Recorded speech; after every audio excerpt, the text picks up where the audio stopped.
అసలు ఏమనుకుని మాట్లాడుతున్నారు జగన్ గారు? నో యాక్షన్ అంటారు ఏంటి? ఇప్పుడు ఆల్రెడీ ఒక ఎమ్మెల్యే గారు ఒక మహిళ ఇలాగే ఆరోపణలు చేస్తే ఎమ్మెల్యే గారిని ఇమీడియట్ గా పార్టీ నుంచి సస్పెండ్ చేశారు. ఇప్పుడు పుట్టా మహేష్ యాదవ్ గారి గురించి ఎలిగేషన్ రాగానే ఆయన పార్టీ కార్యక్రమాలకు దూరంగా ఉండమన్నారు. ఇక జనసేన పార్టీలో కూడా ఇలాంటి 1-2 జరిగితే వాళ్ళని కూడా సస్పెండ్ చేసి పార్టీ దూరం పెట్టింది. అందరి మీద యాక్షన్ తీసుకున్నారు. అంటే జగన్మోహన్ రెడ్డి గారు యాక్షన్ తీసుకోలేదు అంటారేంటి?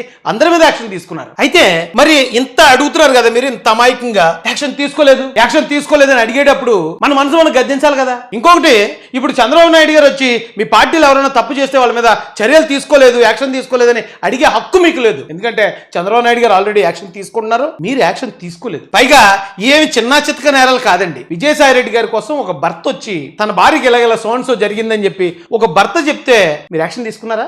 జక్కంపూడి రాజా ఒక ఎస్సీ కుర్రను పట్టుకుని పోలీస్ స్టేషన్ లో పెట్టి శిరోమండనం చేస్తారా? బుద్ధి ఉంది అసలు? యాక్షన్ తీసుకోండి అని రాష్ట్రపతి చెప్తే మీరు యాక్షన్ తీసుకోలేదు. ఏమండి, ఇక్కడ ఉన్న వాళ్ళందరినీ చూడండి, అందరూ ఏదో నేరం చేసిన వాళ్ళే. ఇగో అవినాష్ రెడ్డి యాక్షన్ తీసుకున్నారా? యాక్షన్ తీసుకోకపోగా ఇప్పటికీ ఇగో సాక్షి మెయిన్ ఎడిషన్ లో మీ పత్రికలో టాప్ లో వేస్తున్నారు హెడ్లైన్స్ లో ఆయనకి సపోర్ట్ గా. ఏమండి, త్రిమూర్తులు గారు, ఇగో అనంతబాబు గారు, తన అంబటి రాంబాబు, గోరంట్ల మాధవ్, సుధాకర్ అనే ఆయన కూడా మైనర్ బాలికను రేప్ చేశాడు. గోరంట్ల మాధవ్ ఇప్పుడు మీరే అన్నారు న్యూడ్ కాల్ చేశాడు, వీడియోలు హల్చల్ చేస్తున్నాయి. ఆ రోజు ఇంకా ఫస్ట్ టైం అదే ఫస్ట్ బ్లాక్ బస్టర్. మొత్తం ఆంధ్ర తెలంగాణకే కాదండి, పార్లమెంట్ లో కూడా తెలిసిపోయింది అది. మనం బాగొడతాను, ఎందుకంటే ఆయన ఎంపీ.